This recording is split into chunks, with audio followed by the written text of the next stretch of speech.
Olá, boa noite, sejam todos bem-vindos ao canal Culto de Fé Católica. Eu sou o Marcelo e hoje, mais uma vez, aqui, uma noite especial junto com o Padre Renato Leite. Muito obrigado, Padre, seja muito bem-vindo. Boa noite. Me ouve, Padre? Boa noite, Marcelo, e boa noite também a todos os que vão nos acompanhar. Oi? Ah, sim. Muito Ouço. obrigado. Ótimo. Bem, nós estamos aqui reunidos, né? E nós vamos conversar sobre um assunto, né? Nós vamos aprender aqui do Padre. O título da nossa live, né, de hoje é o papel de Nossa Senhora como corredentora e medianeira de todas as graças. Então, o Padre vai nos abençoar aqui com seus ensinamentos, né? E eu gostaria já de convidar o Padre também para fazer uma oração. E antes que ele também inicie a oração, gostaria de convidá-los a curtir, deixar um comentário, porque isso é muito importante. Na descrição do vídeo, vocês vão encontrar também as redes sociais do Padre Renato Leite, tá? Tem o canal dele no YouTube e também tem o perfil dele no Instagram. Padre, o senhor poderia iniciar com uma oração? Em nome do Pai, e do Filho, e do Espírito Santo. Amém.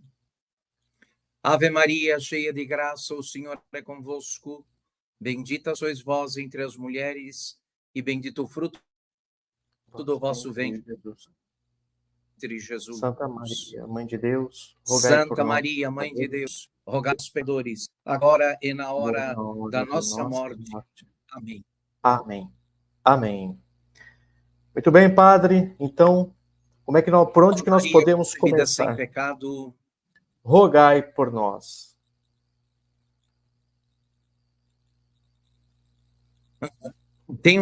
Estamos com delay. Um delay de áudio, sim, normal. Tem isso.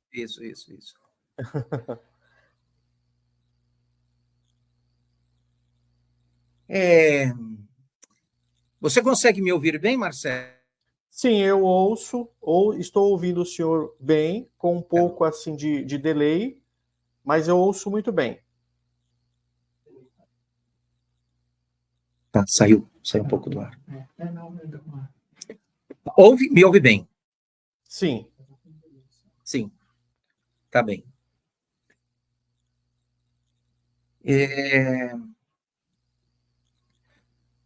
Com relação ao papel da Virgem Maria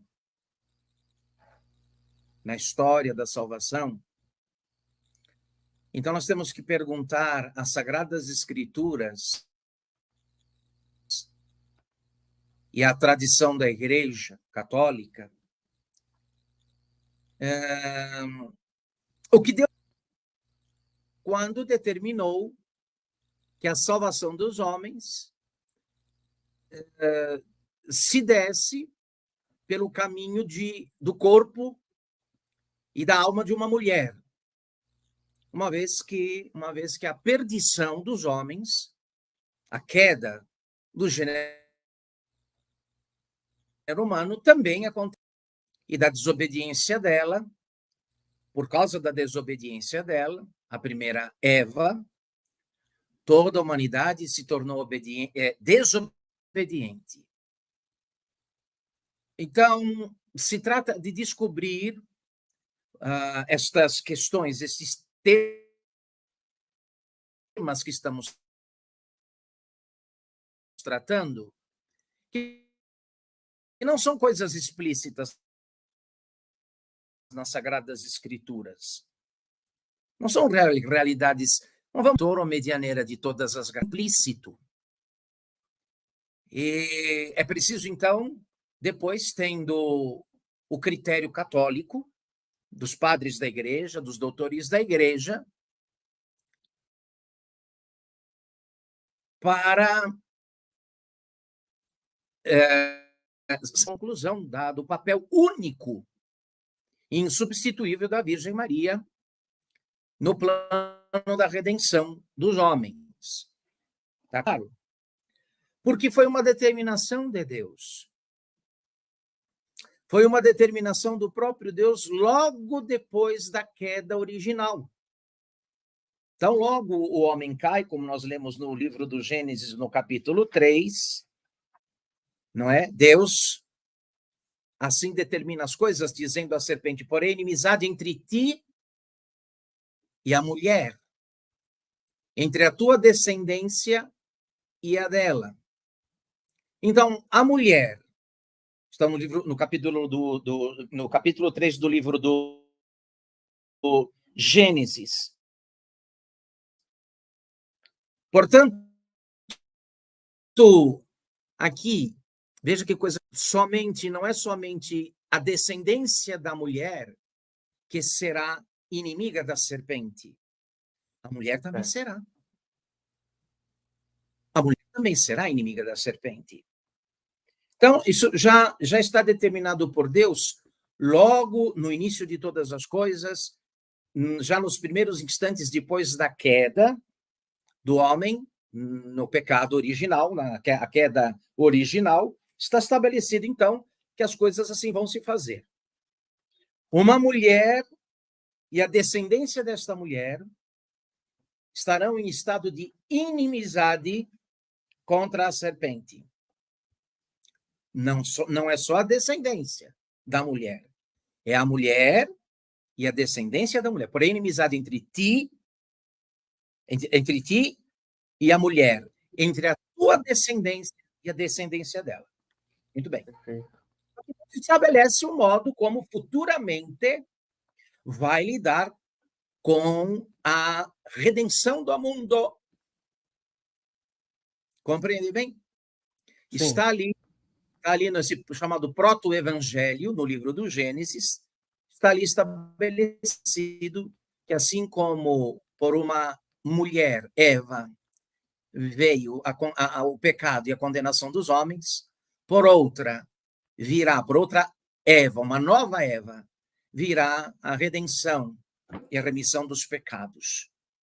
Então, é preciso ter consciência de todas estas coisas e, portanto, então, desde este ou primeiro evangelho, a mulher está unida à sua descendência, que vai pisar a cabeça da serpente. A mulher está unida à sua descendência, e mulher e descendência pisarão a cabeça da serpente. Isso é muito importante. Por que nós precisamos corrigir a ideia de que a maternidade da Virgem Maria foi, ao fim e ao cabo, trocando em miúdos, e de modo extremamente empobrecedor do mistério, como querem fazer acreditar os protestantes, e que a Virgem foi somente uma espécie de barriga de aluguel. Então, Deus a usou, e depois ela continuou a vida dela. Normalmente, Jesus seguiu o caminho dele, enfim, e a Virgem foi cuidar de outros filhos, foi cuidar da casa, e não tinha mais nada a ver com Jesus. Isso é falso. Isso é completamente falso. Então, a primeira coisa a resgatar aqui é esse estado permanente de união que a Virgem Maria teve com Jesus Cristo, com seu divino Filho, sem se separar dele. Ela está unida a ele nas profecias, no Antigo Testamento, pelas profecias, não é? Deixa eu ver aqui se nas Escrituras, para dar mais embasamento ao que estamos dizendo. Era bom lembrar, por exemplo, que... Vamos ver aqui. Sim. Isaías diz que o Messias iria nascer de uma virgem. O profeta Miqueias, e aqui Isaías capítulo 7, verso 14. Certo. O profeta Miqueias, no capítulo 5, verso 2, de sua profecia, diz a mesma coisa, que o seu nascimento teria lugar em Belém, que também é a cidade da sua mãe e do seu pai, Maria e José.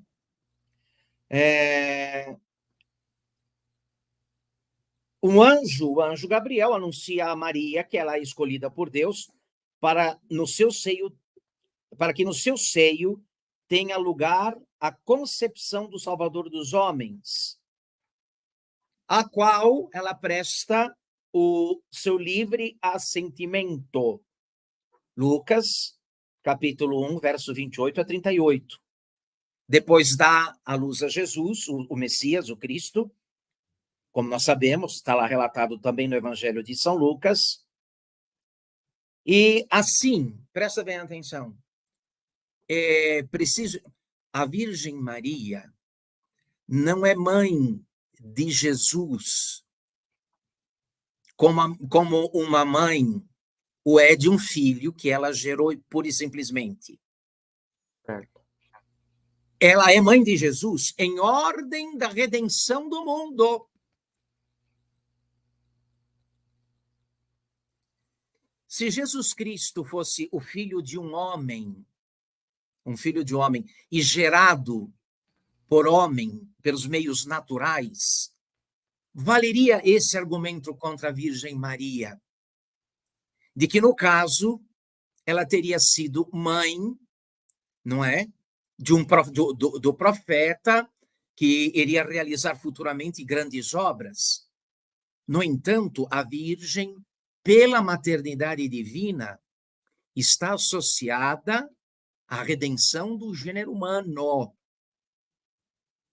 Porque Deus quis assim, que seu filho salvasse o mundo como? Fazendo-se homem. Fazendo-se homem. Então não se trata aqui, né? Não se trata apenas de dizer, bom, mas então, como algumas heresias, né? O adocionismo disse que Jesus Cristo, então, em um determinado momento de sua vida, foi reconhecido e adotado por Deus como seu filho.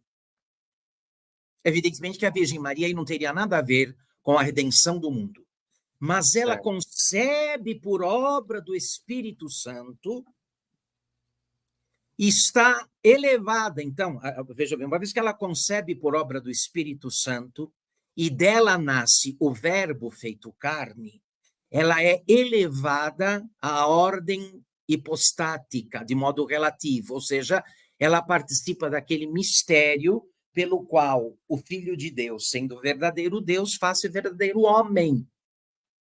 Perfeito. Então, ela participa, ela toma parte. De onde vem, qual é o pomo, o centro, o núcleo, o nervo desta tese de teologia, desta teologia? Qual é?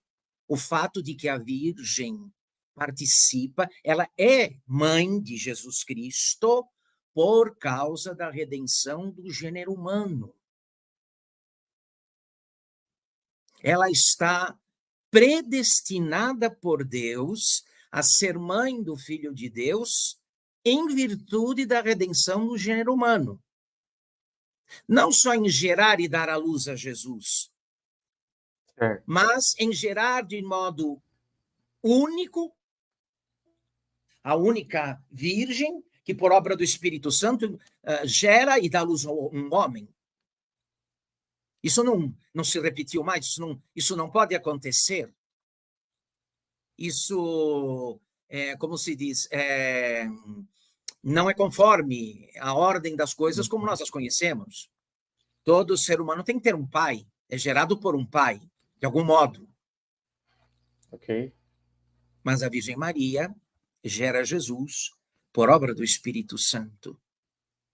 Então ela é elevada e é a única que, de modo singular, ocupa este papel na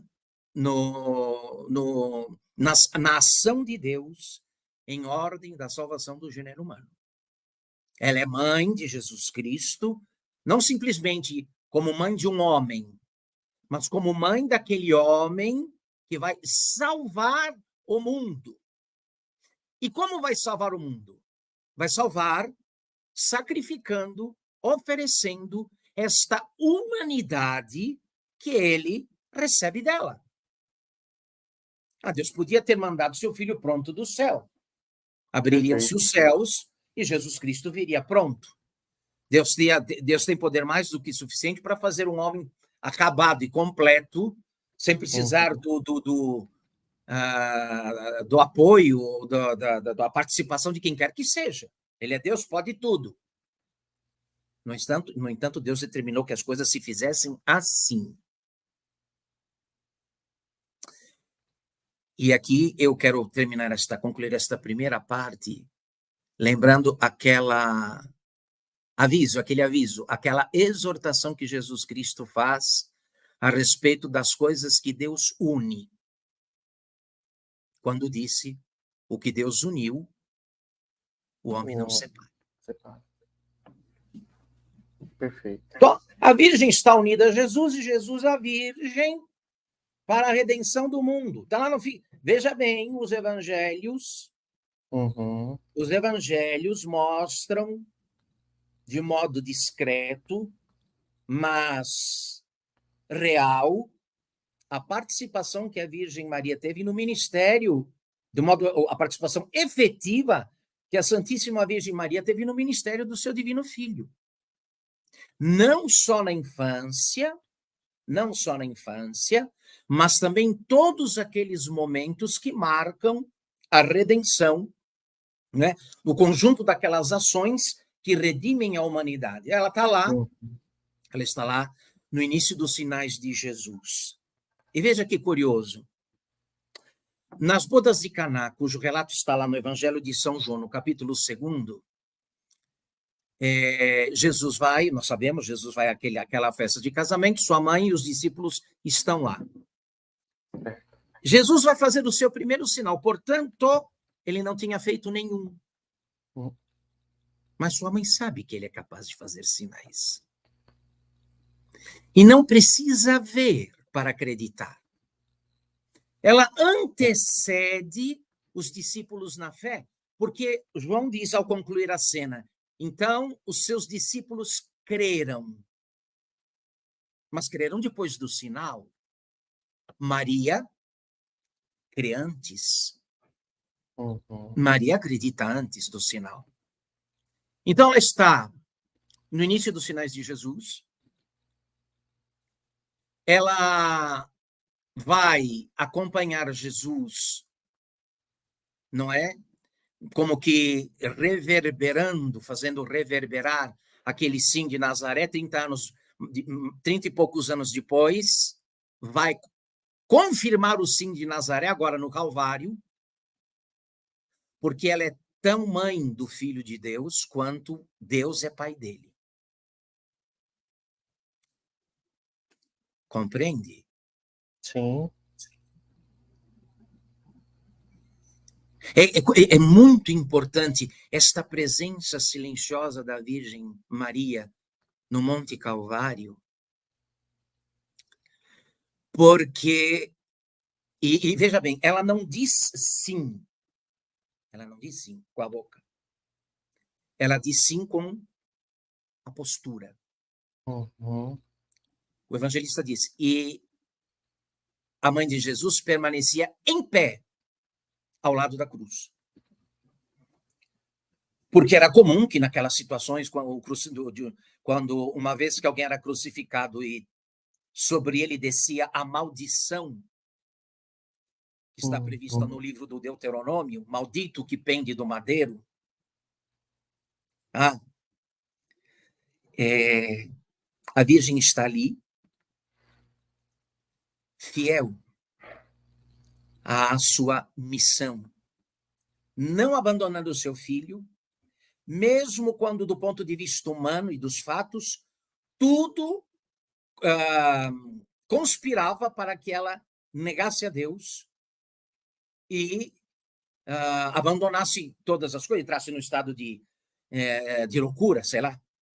Ela se Sim. mantém firme ao lado da cruz, como que oferecendo, junto com ele, o único sacrifício que pode salvar o mundo.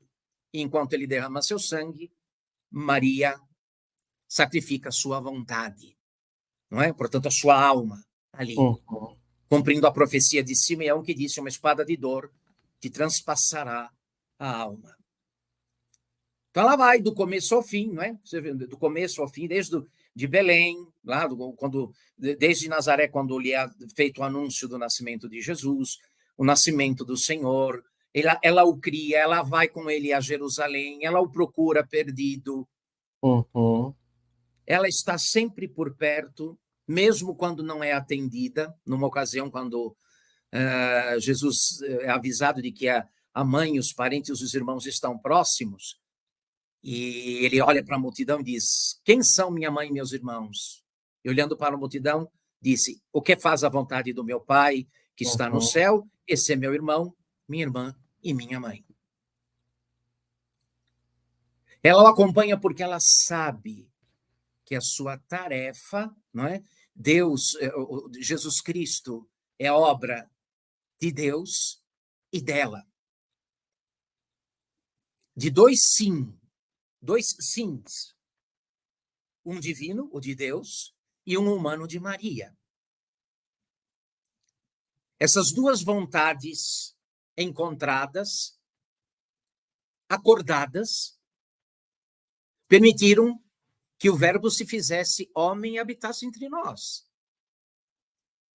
Então a Virgem vai até as últimas consequências e até o fim. E depois, então... Padre, oi. Uma pergunta. Por quê? Né, qual o motivo que Nossa Senhora, né, que Mãe de Nosso Senhor, também é chamada de Arca da Aliança?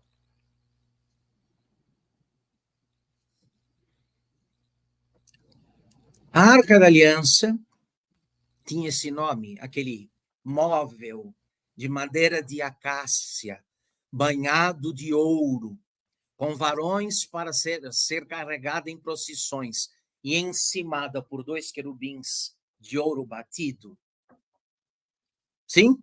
Esta era, que foi o objeto mais sagrado do Antigo Testamento, chamado Arca da Aliança, porque guardava o termo da aliança de Deus com o povo de Israel, que eram as tábuas contendo os 10 mandamentos.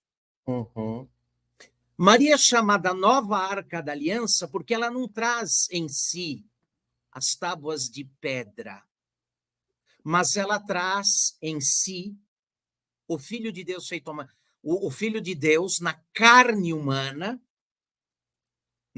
pela qual Deus vai estabelecer com os homens uma nova aliança. Não foi Jesus que disse: tomai e bebeste ao cálice do meu sangue, sangue da nova e eterna aliança. Ela trouxe em si o termo da nova aliança, uma vez que foi da sua carne virginal que Jesus recebeu a carne humana, uma vez que foi do seu sangue puríssimo que Jesus recebeu o sangue humano.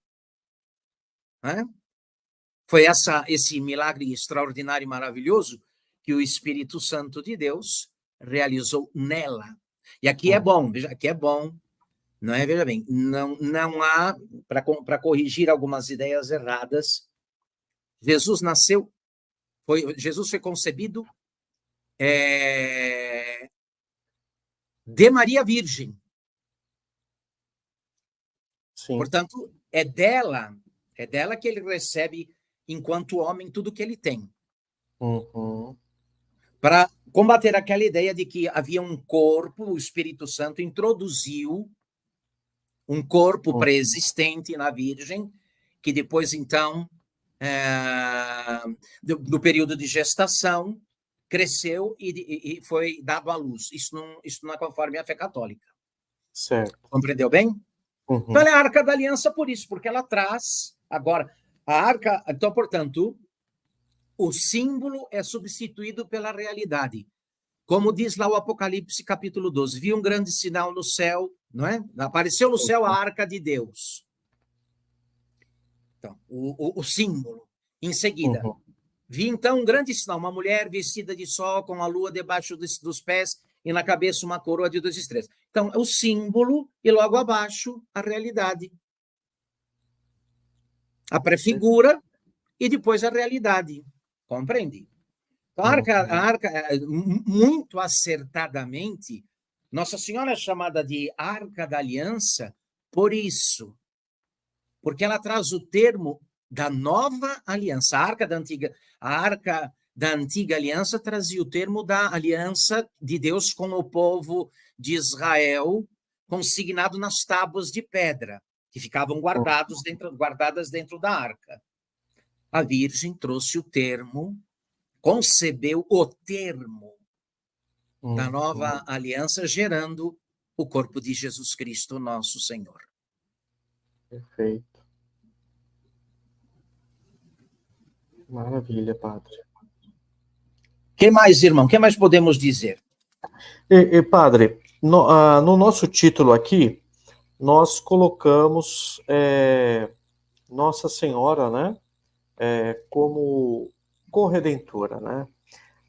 Nós sabemos que há 4 dogmas declarados pela Igreja. A corredenção de Nossa Senhora é algo querido pela Igreja, é algo querido pelos fiéis, no entanto, não é um dogma, correto? Sim. O dogma não, veja bem, o dogma não inventa uma verdade. Certo. Ele blinda uma verdade. O dogma é uma blindagem de uma verdade de fé contra os ataques da heresia. Perfeito. Mas o dogma não é agora inventamos um outro artigo de fé, vamos declarar um dogma. Isso não existe. O dogma, ele como que blinda, coloca em segurança, canoniza uma verdade de modo a não permitir que ela seja posta em dúvida mais. Como este ponto da corredenção, como as autoridades da igreja ainda não viram necessidade de blindar esta verdade, então ela não foi declarada dogma. Mas é verdade. Está implícito nas Sagradas Escrituras. Os doutores e os santos deixam isso claro nos seus ensinamentos, não é? Nos seus escritos. A tradição é unânime com relação ao papel da Virgem, que não foi de uma barriga de aluguel, mas de alguém que participou ativamente do começo ao fim na obra redentora e de modo singular, porque todos nós estamos unidos a Jesus, mas ninguém é mãe dele, só ela. Perfeito. Todos nós estamos unidos a Jesus pela graça, pela intimidade, não é? Tudo bem.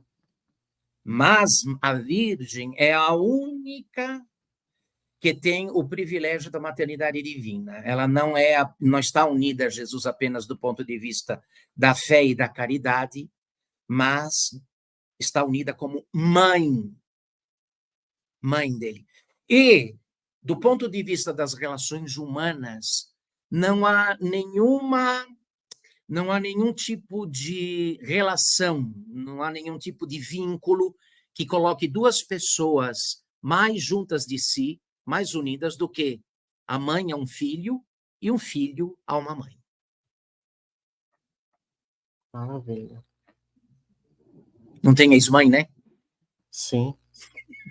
Não existe a categoria ex-mãe. Tá claro, Marcelo? Sim, claro.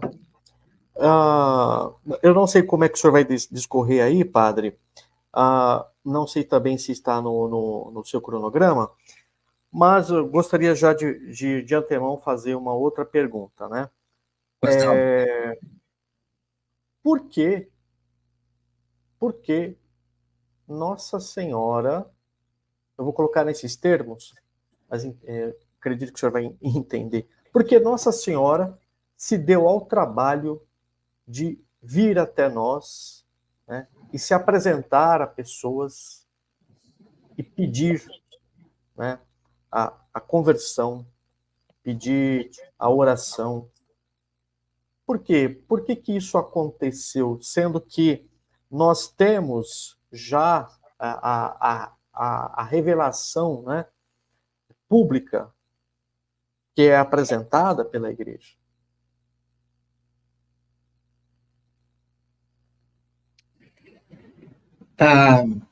Nós aqui tocamos num problema muito sério e grave.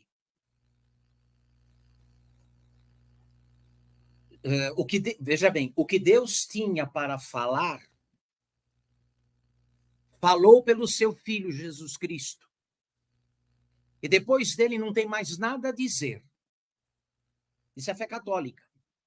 Certo. O que Deus tinha para falar, falou por meio de seu Filho Jesus Cristo, que é a última palavra de Deus. Depois dele, não tem mais nada a dizer. Primeira coisa, então, vamos situar cada coisa no seu devido lugar. Mas por que, então, no curso dos séculos, e sobretudo agora, nos últimos 200 anos, particularmente, se intensificaram as aparições da Virgem Maria com mensagens graves a respeito de acontecimentos que dizem respeito ao bem da igreja e ao bem do mundo? Vamos ver isso. Uhum. Todas as aparições verdadeiras, elas só acontecem quando há uma espécie de irrupção do poder de Satanás na história. É a primeira coisa. Não se trata de uma espécie de capricho do céu ou de Nossa Senhora, deixa eu passear lá na terra e ver se encontro uns pastorzinhos, umas criancinhas para conversar. Não é isso. As aparições têm todo um caráter maravilhoso, místico, espiritual extraordinário, por um lado. Mas, por outro, são a manifestação de situações graves para as quais não se está dando a devida atenção. Uhum. A Virgem não vem falar nenhuma novidade, não vem trazer nenhum ensinamento novo. Até porque esse é o critério para se discernir a autenticidade e a veracidade de uma aparição. Se ali não há novidade ou heresia. Perfeito. Ela só vem como que realçar aspectos da fé esquecidos, abandonados.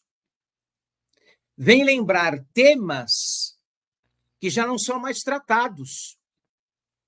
E aqui eu tenho que fazer como pastor, como sacerdote, em meu nome, em nome dos que estão no estado clerical comigo, a culpa é um pouco nossa, de certo modo nossa. Nós deveríamos estar atentos aos sinais dos tempos para alertar o rebanho do Senhor. Mas, às vezes, os pastores dormem. E não vamos entrar aqui no detalhe, não é? Não vamos entrar aqui, não quero entrar no mérito da questão. Perfeito. Não é necessário. Então, há esse recurso extraordinário da providência e da misericórdia de Deus mandando sua mãe. Por que manda a criatura mais humilde? Porque a mais orgulhosa está agindo. Compreende? Sim. Quando a mais orgulhosa irrompe de algum modo grave, então intervém a mais humilde.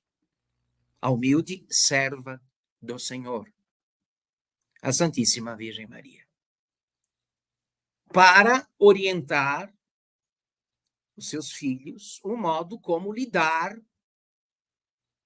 com aquela situação que se estabelece a partir de então. Mas as aparições são sempre muito graves. Quem tem noção destas coisas, do que acontece na história, e sabendo-se de que ocorre, tendo-se informação de que está ocorrendo uma aparição, então é algo que deveria nos preocupar. E não excitar a nossa curiosidade. Vamos lá, vamos ver se tem algum fenômeno, como acontece, não é? Os católicos com gula espiritual, mal formados, que não entendem a gravidade do momento em que uma coisa dessa acontece. A criatura mais humilde e, portanto, mais unida a Deus, só vem à Terra quando a mais orgulhosa, a mais mortal, começa a estender e alargar as fronteiras do seu reino entre os homens. Não sei se me fiz entender. Perfeitamente, perfeitamente, padre, perfeitamente. De fato, olhando, né, olhando para ao redor, nós percebemos que existe sim algo acontecendo de forma muito a passos largos, né, com ideologias, infelizmente, irmãos católicos relativizando a fé e até mesmo a crença, né, de que o demônio é apenas uma fantasia ou simplesmente um mito, né?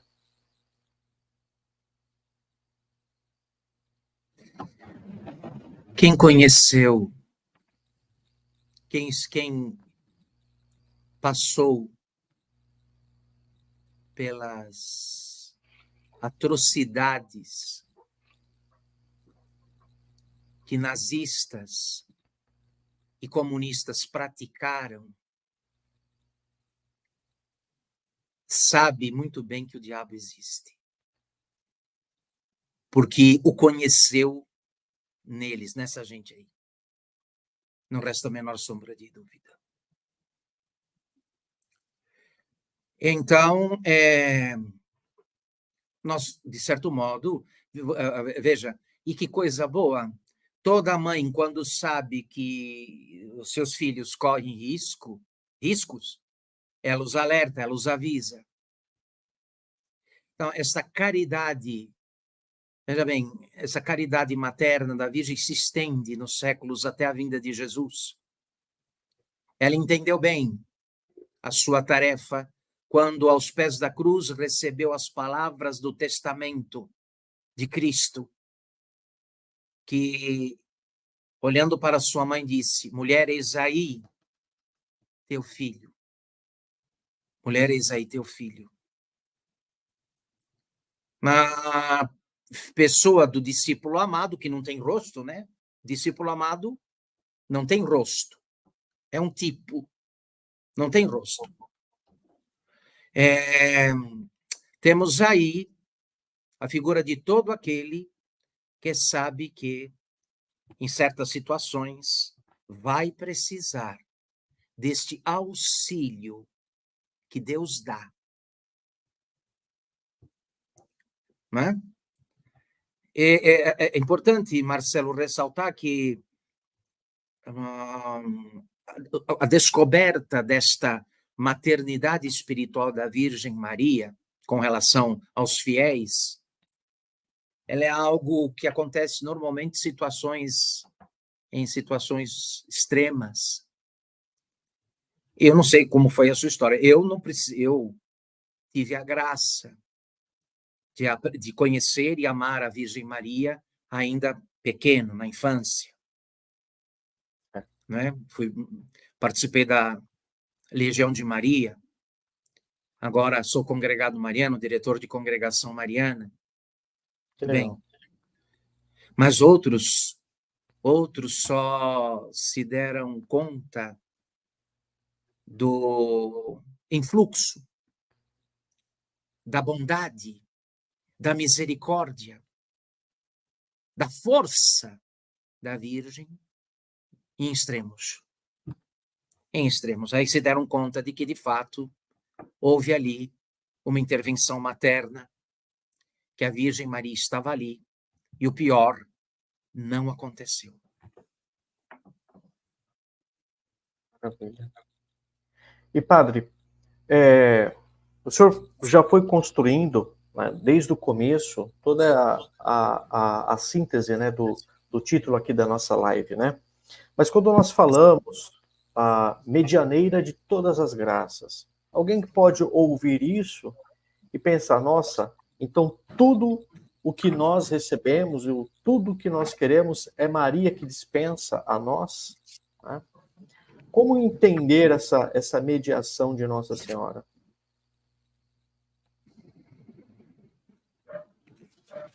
Oi.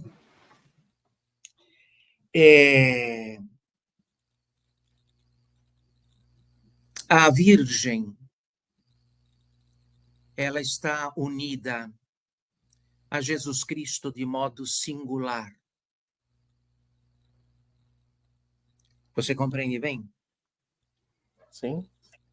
Ela é, dos membros do corpo de Cristo, o mais eminente membro. E no corpo, porque é esta definição que nós recebemos, sobretudo do apóstolo São Paulo, o Espírito Santo fala, através da pena do apóstolo, que nós somos o corpo de Cristo. E mais ainda, na carta aos Efésios, somos carne de sua carne. Dizer que a Virgem Maria é medianeira de todas as graças significa exatamente reconhecer que ela está unida de tal modo a Jesus, e agora na glória, de que não há como separá-los. Não há como separá-los. Não há como separá-los. É impossível separá-los. Uhum. Não se pode. O que Deus uniu, o homem não separa. Não se pode, como querem fazer, muitos querem, alguns pretendendo salvar Cristo e a mediação de Jesus Cristo, não, porque Jesus é o único mediador. Claro que é. Uhum. Ninguém discute isso, está nas Escrituras, e a igreja nunca ensinou nada que não fosse isso. Não temos outro Salvador. Mas a Virgem está de tal modo unida a Jesus, não apenas pela graça, pelo grau superlativo de graça que ultrapassa a graça de todas as criaturas no céu e na terra, mas também pela maternidade que nada se opera no corpo de Cristo sem que ela participe ativamente. Meu querido, você não vai trabalhar e deixa um braço em casa. Uhum. Não é verdade? Você não sai e deixa um olho em casa. Então é preciso resgatar esta noção de igreja como o corpo místico de Cristo contra o individualismo protestante. Sou eu, Jesus, eu me salvo com Jesus, Jesus me salva, eu creio em Jesus e acabou. Bom, acontece que Jesus agora, depois da ressurreição e depois de consumada a obra da nossa redenção, ele é cabeça. Uhum. E nós membros. E Maria, o membro mais eminente desse corpo. Eu sou sacerdote. Então, o sacerdócio, o sacramento da ordem, me colocou numa união com Jesus Cristo, na participação da humanidade de Cristo, que os que não são padres não têm. Uhum.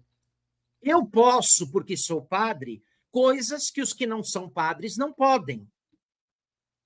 Eu faço coisas, pelo fato de ser padre e de ter o uso de ordens, e pelo exercício do sacerdócio de Cristo, eu faço coisas que outras pessoas não podem fazer. Entendeu? Você não é sacerdote, Marcelo, mas é Certo, membro do corpo de Cristo. perfeito. Como batizado, como crismado, não sei se você é pai de família, essas coisas todas. Sim.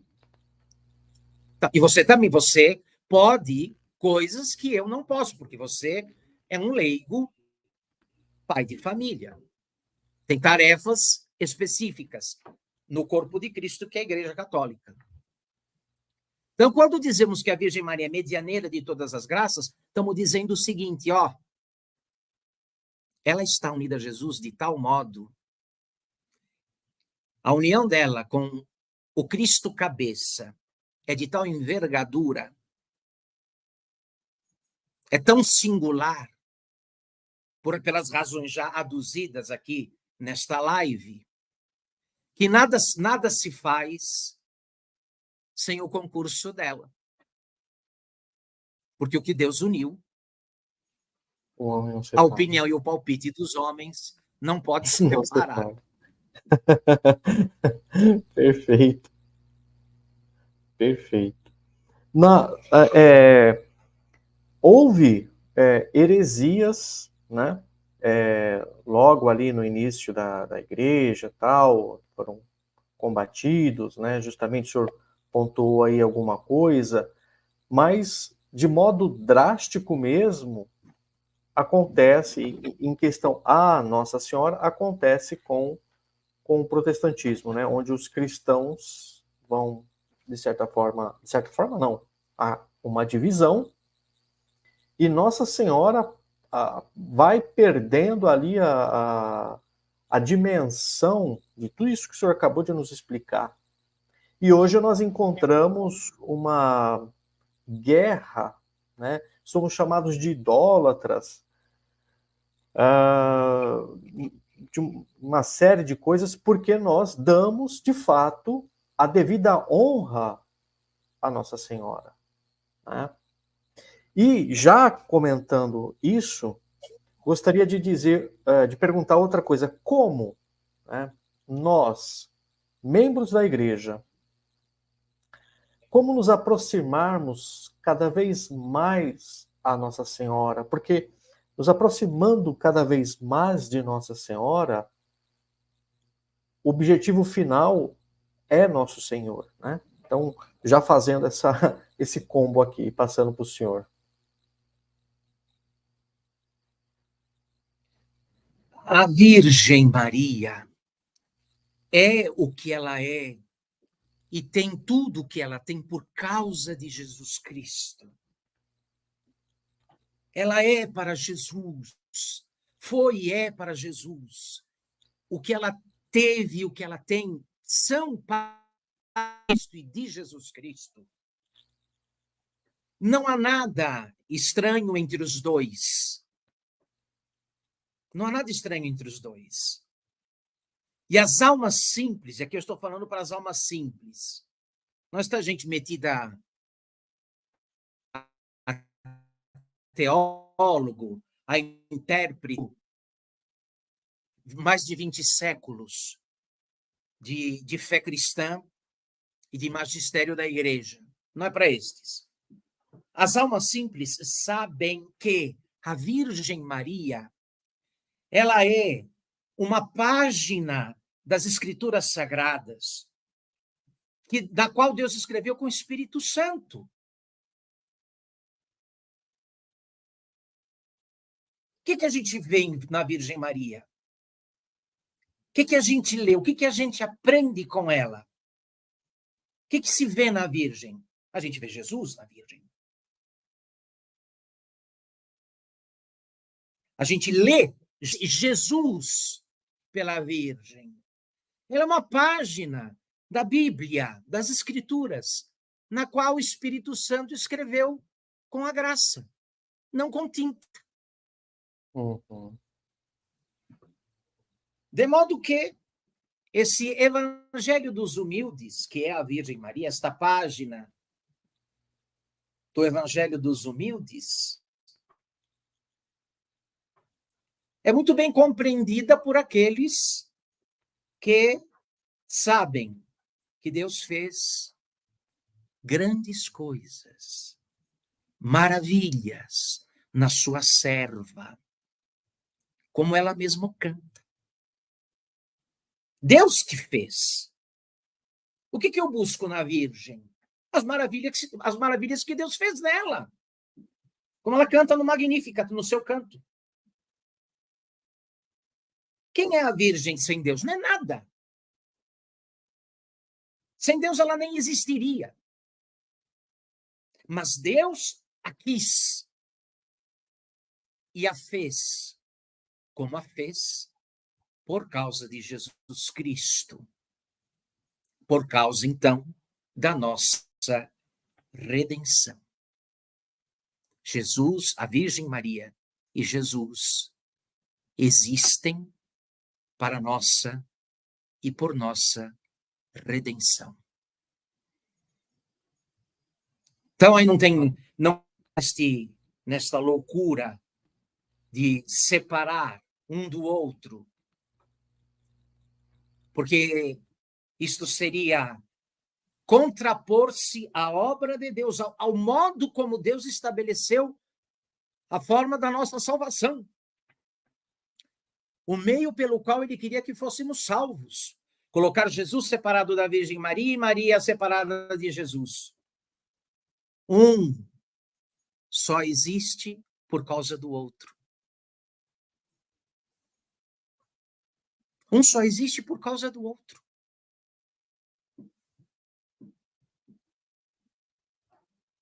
Então nós temos que superar este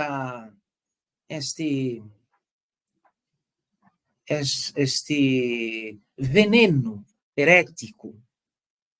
Porque veja que até o pai dos protestantes, Martinho Lutero, tinha a Virgem em grande consideração. E a Igreja Luterana mantém na sua liturgia festas dedicadas à Virgem Maria. A liturgia protestante da Igreja Luterana mantém festas no calendário litúrgico, festas dedicadas à Virgem. O problema é a radicalização. O ódio, né? Até o ponto do ódio. De se chegar ao ódio contra a fé. Mas alguém pensa que vai salvar a dignidade ou a glória de Jesus Cristo ofendendo a Virgem, blasfemando a Virgem? Que homem leva esse desaforo para casa sabendo que alguém falou mal da própria mãe? Por pior que seja a mãe. Agora, fala-se mal da Virgem Maria com a maior naturalidade, como se isso fosse culto, prestasse culto a Deus e desse glória a Jesus Cristo. Perfeito. Onde fomos parar?